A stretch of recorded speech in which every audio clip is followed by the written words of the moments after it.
शहराच्या मध्यभागी उभा असलेला किल्ला, ज्याच्यावर दख्खनच्या 5 शाह्यांची नजर होती. आदिलशाही, निजामशाही, कुतुबशाही, बरीदशाही आणि इमादशाही. इतिहासात 2दा हुंड्यात दिला गेलेल्याची नोंद असलेला हा किल्ला, जिथे औरंगजेब येऊन राहिला, जिथे पेशवे राहिले, त्यांची सत्ता टिकली ही आणि कोसळली ही, असा जो किल्ला आहे.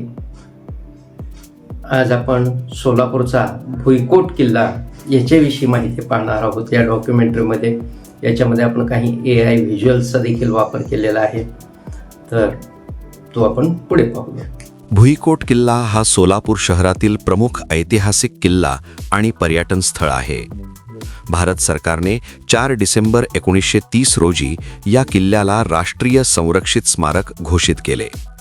मुंबई हैदराबाद महामार्गावर वसलेल्या सोलापूरमध्ये हा किल्ला भुईकोट प्रकाराचा दुर्मिळ वारसा आहे. डोंगरावर नाही तर सपाट जमिनीवर उभा असलेला, तरीही राजकारणात अभेद्य. मध्ययुगीन इतिहासात सोलापूरचे स्थान अत्यंत महत्त्वाचे होते. इतिहासकारांच्या मते 14व्या शतकात बहमनी सुलतानांच्या राजवटीत या किल्ल्याची उभारणी झाली. काही नोंदी सांगतात की बहमनी सुलतानाचा प्रसिद्ध दिवाण महमूद गावान यांनी किल्ल्याभोवती दुसरी तटबंदी उभारून त्याला अधिक अभेद्य केले. लक्षवेधी बाब म्हणजे किल्ल्याच्या आवारात एक प्राचीन मंदिर बांधले गेले, धार्मिक सहअस्तित्वाची साक्ष देणारे. या काळात किल्ला केवळ लष्करी ठाणे नव्हता, तो प्रशासन, व्यापार मार्गांचे नियंत्रण आणि शहर रचनेचा केंद्रबिंदू होता. बहमनी साम्राज्य कोसळल्यानंतर दख्खनमध्ये आदिलशाही, निजामशाही, कुतुबशाही अशा 5 शाह्या उदयास आल्या. या सर्व सत्तांच्या मध्यवर्ती भौगोलिक स्थानावर सोलापूर होते. म्हणूनच ज्याच्याकडे सोलापूर त्याच्याकडे दख्खनची किल्ली. परिणामतः भुईकोट किल्ला सतत सत्तांतरांचा साक्षीदार बनला. इतिहासात क्वचित घडणारी घटना, एक संपूर्ण किल्ला हुंड्यात देण्याची घोषणा. इसवी सन 1523 मध्ये बिजापूरचा सुलतान इस्माईल आदिल शहा आणि अहमदनगरचा सुलतान बुरहान निजाम शहा यांच्यात राजकीय विवाह झाला. हा विवाह सोलापूरच्या किल्ल्यातच झाला. हुंडा म्हणून सोलापूरचा किल्ला देऊ अशी घोषणा झाली. पण नंतर आदिल शहाने किल्ला देण्यास नकार दिला. यातून संघर्ष पेटला आणि अखेरीस निजाम शहाचा पराभव झाला. राजकारणात शब्दांची किंमत असते. भुईकोट किल्ल्याने तलवारीची किंमतही पाहिली. दुसऱ्यांदा इसवी सन 1552 मध्ये अहमदनगरची राजकन्या चांद बीबीचा विवाह अली आदिल शहाशी झाला. यावेळी परस्पर विवाह संबंध प्रस्थापित झाले आणि ठरल्याप्रमाणे सोलापूरचा किल्ला प्रत्यक्षात हुंड्यात देण्यात आला. इतिहासात 2दा हुंड्यात गेलेला असा हा दुर्मिळ किल्ला दख्खनच्या राजकारणातील अद्वितीय प्रकरण. यानंतर हा किल्ला निजामशाही, आदिलशाही आणि पुढे मुघल साम्राज्याच्या ताब्यात गेला.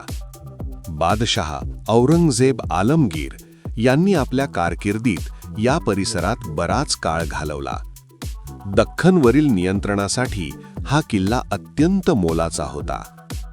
पुढे हा किल्ला हैदराबादच्या निजामांकडे गेला आणि नंतर मराठ्यांच्या ताब्यात आला. इतिहास सांगतो की दुसरे बाजीराव पेशवे तसेच छत्रपती प्रतापसिंह भोसले 1818 काही काळ येथे वास्तव्यास होते. म्हणजेच मुघल ते मराठे भुईकोट किल्ला सत्तांतरांचा दुवा बनला. 1818 नंतर मराठ्यांकडून सोलापूरचा ताबा घेतल्यानंतर ब्रिटिश काळात या किल्ल्याची भूमिका बदलली. तो युद्धाचा किल्ला न राहता प्रशासकीय आणि सुरक्षात्मक केंद्र बनला. आज किल्ल्यात दिसणाऱ्या काही तोफा, ज्यावर 1800च्या आसपासची वर्षे आणि इंग्रजी फाउंड्री मार्किंग आहेत, या ब्रिटिश उपस्थितीचा थेट पुरावा आहेत. या तोफा ब्रिटिशांनीच येथे आणल्या, मात्र त्यांचा उपयोग मोठ्या लढायांसाठी झाल्याचे ठोस ऐतिहासिक पुरावे नाहीत. त्या तोफा मुख्यतः किल्ल्याच्या संरक्षणासाठी, कायदा व सुव्यवस्था राखण्यासाठी आणि ब्रिटिश सत्तेचे प्रतीक म्हणून ठेवण्यात आल्या. म्हणजेच तलवारींच्या जागी फायली आणि तोफांच्या जागी कायदे. भुईकोट किल्ला युद्धाचा किल्ला न राहता ब्रिटिश प्रशासनाचे केंद्र बनला. या किल्ल्याची खरी ताकद त्याच्या रचनेत आहे. भुईकोट किल्ला दुहेरी तटबंदीचा, खंदकाच्या आत 2 भक्कम भिंती, 4 कोपऱ्यांवर 4 बलदंड बुरुज, मधल्या भागात 22 बुरुजांची साखळी, सुमारे 30 फूट उंच तटबंदी, माऱ्यासाठी छिद्रे, तोफांची मांडणी, संरक्षणाची शिस्तबद्ध व्यवस्था. एका बाजूला असलेला सिद्धेश्वर तलाव, नैसर्गिक संरक्षण आणि पाण्याचा स्रोत. आज भुईकोट किल्ला पुरातत्व खात्याच्या अखत्यारीत आहे. शहर दरवाजा, हत्ती दरवाजा, खाती दरवाजा, नागबावडी विहीर, इंग्रजकालीन तोफा, तसेच प्राचीन मंदिरे व इमारतींचे अवशेष, इतिहास आजही येथे श्वास घेतो. नाममात्र शुल्कात हा वारसा सर्वांसाठी खुला आहे. हुंड्यात दिलेला किल्ला, औरंगजेब, पेशवे आणि शाह्यांचा साक्षीदार आणि ब्रिटिश काळात प्रशासनाचे केंद्र बनलेला वारसा. भुईकोट किल्ला फक्त दगड नाही, तो सोलापूरची ओळख आहे, इतिहासाची जिवंत आठवण आहे. आपण हा वारसा जपणार का? व्हिडिओ आवडला असेल तर लाईक आणि सबस्क्राईब करा व हा व्हिडिओ आपल्या मित्रांना, मैत्रिणींना नक्की शेअर करा.